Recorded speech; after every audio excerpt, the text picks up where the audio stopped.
મારું નામ ઝંખના આશીષ કુમાર ભટ્ટ છે, જુનાગઢમાં રહું છું. 4 વર્ષ પહેલાં જે કહીએ ને ડીઆઈવાય આપણા છોકરાઓમાં અત્યારે બહુ નીકળ્યું છે, બસ એવું જ બધું ચાલતું હતું ને માટી વર્ક ને આને તેને કરતા હતા. ભણેલા હતા, હા મને હોશ હતી કે કંઈક કરવું છે. આજે નારીવંદના દિવસ અને મહિલા સ્વાવલંબન દિવસની જે ઉજવણી થઈ રહી છે, તો એના અંતર્ગત હું એટલું કહીશ કે તમામ સ્ત્રી સાથે ઘણા બધા સ જોડાયેલા હોય. સથી સપના, સથી સમાજ, સથી સંઘર્ષ, સથી સંસાર, સામાજિક જવાબદારીઓ અને સ્વથી સ્વાવલંબન. અને આનું ઘણું બધું ઉદાહરણ અને ઘણા બધા જેને એમ કહેવાય ને કે અનુભવો મેં આ 4 વર્ષની અંદર લીધા. ખબર નહોતી કે સખી મંડળ, સ્વસહાય જૂથ, એસએસજી ગ્રુપ્સ કેને કહેવાય. ક્યાંયથી માહિતી મળી કે એટલું બધું કામ કરો છો અને 2-4 બહેનોને કામ આપો છો તો હું કંઈક ખોલું. ત્યારે મને જુનાગઢ કોર્પોરેશનના એન્યુએલએમ શાખા કહેવાય, આ ક્યારેય કોઈ પગથિયા ચડ્યા નહોતા એટલે ખ્યાલ જ નહોતો કે શું હોય. એ તમામ વસ્તુઓ મને ત્યાંથી જાણવા મળી. સખી મંડળ ખોલ્યું. આજે મારી પાસે રાધારાણી સ્વસહાય જૂથ કરીને એક સખી મંડળ છે અને જેમાં હું ઉર્જા ઓર્ગેનિક પ્રોડક્ટ્સના નામે ઘણી બધી પ્રોડક્શન અમે ઉતારીએ છીએ. મારી પાસે 20 થી 25 બહેનો છે. અમે બધા બહેનો મળીને કામ કરીએ છીએ. ધ્યેય છે બહેનોને મહત્તમ વેતન મળે અને બીજું કે ઘરે ઘરે પ્રાકૃતિક વસ્તુઓ પહોંચે. આપણા ડેઇલી રૂટીનની અંદર પ્રકૃતિને, પર્યાવરણને રક્ષણ થાય તેવી પ્રોડક્ટ્સ પહોંચે. એટલે જ હું ગાયના ગોબરમાંથી બનાવેલી ધૂપસ્ટિક, અગરબત્તી એવું બધું બનાવું છું. જે બહેનો સંકળાયેલા છે તે એનું કામ કરે છે અને અમે એનું વેચાણ કરીએ છીએ. કોટનના પર્સ, બેગ્સ, જે રૂટીન લાઈફમાં આપણે જે ઉપયોગ કરીએ છીએ તેવી બધી વસ્તુઓમાં કોટનનો યુઝ કરીને થેલીઓ બનાવીએ છીએ, બેગ્સ બનાવીએ છીએ, પર્સીસ બનાવીએ છીએ અને બધી વસ્તુઓ વેચીએ છીએ. સરકારે કેવું સરસ માધ્યમ બનાવ્યું છે, એનું ઉદાહરણ અમે એમ કહીશ ને કે લાભાર્થી, લાભ લેનાર મારા જેવું મને કોઈ લાગતું નથી.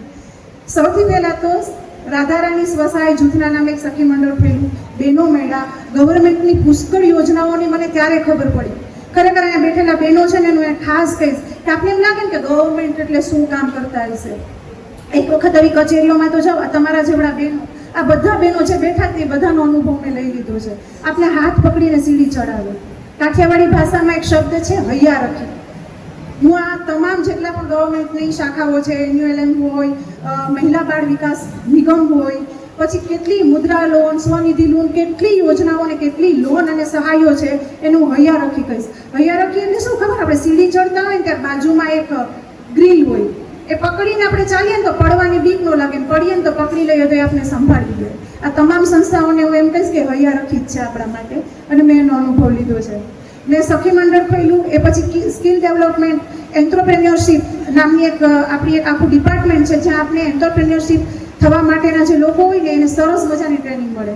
10 દિવસની ટ્રેનિંગ હોય, સર્ટિફિકેટ મળે, એ સર્ટિફિકેટ ઉપર આપણે લોન પણ મળે અને ત્યાંથી જે નોલેજ મળે છે, જે ભણતર અને ગણતર મળે છે ને, એ મને મારા ધંધામાં બહુ કામ લાગ્યું છે. મારા ઉદ્યોગની અંદર આ બધા કામોએ બહુ સરસ કામ આપ્યું. મહિલા અને બાળ વિકાસ નિગમનું કહું તો મારે એટલા બધા સરસ અનુભવ થયા, કારણ કે આજે આપણે બહેનો કંઈ પ્રોડક્શન તો કરી લઈએ તો વેચવા માટે જગ્યા તો જોઈએ ને. તો ગવર્મેન્ટ એ પણ આપે છે, ભંડોળ આપે છે કે તમને પૈસા મળે છે, લોન મળે છે, સબસિડીવાળી લોન કે જેના કારણે આપણે ઉદ્યોગ કરી શકીએ, માર્ગદર્શન મળે છે. અને પછી બનેલી વસ્તુઓનું વેચાણ કરવા માટે આજે બધા આપણે મેળાઓ જોઈએ છીએ. એ મેળામાં ઊભેલી બહેનોને પહેલાં હું જોતી, આજ ખુદ હું ત્યાં ઊભું છું અને મારી બહેનોને ઉભાડું છું. આખી આ બધું પ્રોસેસ ખાલી 4 જ વર્ષની છે. હું અને મારા બહેનો ખાલી સાદા કામ કરતા, ઘરના કામ કરતા, એમાંથી આજ હું ખાસા બેગ અહીંયા પહેરીને આવી છું. કહેવા માંગીશ કે મારી થેલી સીવતી અને ખાલી બોલા 6 રૂપિયામાં પેન્ટના કામ કરતા હોય, પેન્ટ સીવવાના, પોકેટ સીવવાના કામ, આજે મારી બહેનો આવા ઓફિસ બેગ બનાવે છે. આ જુનાગઢમાં ની જ બહેનો છે, દોલતપરાની બહેનો અને જોશીપરાના બહેનો જેવા બેગ્સ બનાવી શકે છે. તો આ બધું એમને નથી થતું. આમાં ઘણા બધા માર્ગદર્શનો અમને આવી શાખાઓમાંથી મળ્યા છે, ભંડોળ મળ્યા છે અને તમામનો મેં બહુ સારી રીતે ઉપયોગ કર્યો છે અને એને ચેનલાઇઝ કર્યું છે, જેના કારણે મેં ઘણો બધો લાભ લીધો છે. મેં આપણે કહી શકાય ને ખુશીની વાત છે, ગર્વની વાત કહેવાય. વધારે સમય નહીં લઉં આપ બધાનું, પણ જુનાગઢના સાદા સીધા બહેનો દ્વારા આપણે રિલાયન્સ કોર્પોરેશન પાર્ક છે મુંબઈમાં, ત્યાં એનજીઓ થ્રુ અમને ઓર્ડર મળેલો. ઓર્ડર ક્યારે મળે? જ્યારે આપણું એસએચજી ગ્રુપ હોય, આપણે કોઈ એવી સંસ્થા ચલાવતા હોય તો ઓર્ડર મળે આપણે, બરાબર છે. તો સરકાર એ આપણે કરી આપે છે ને. આપણે આવું બધા જોડાયેલા હશું તો આપણે ક્યાંકથી ઓર્ડર મળશે. તો એક એનજીઓ દ્વારા મને રિલાયન્સ કોર્પોરેશન પાર્કમાં વુમન્સ ડેના સેલિબ્રેશન માટે ત્યાંનો આપણે રિલાયન્સનો ઓર્ડર મળેલો અને જૂનાગઢની બહેનો દ્વારા ટોટે બેગ, અત્યારે આપણે બધા બહુ ટ્રેન્ડિંગમાં છે, એવા હેન્ડ પેઇન્ટિંગ કરેલા ટોટે બેગ અમે 3 જ દિવસમાં 70 બેગ બનાવીને મુંબઈ મોકલેલા. તો અમારા માટે આ બહુ ખુશીની વાત હતી કે જુનાગઢમાં રહીને અમે રિલાયન્સ સાથે કામ કરી શક્યા.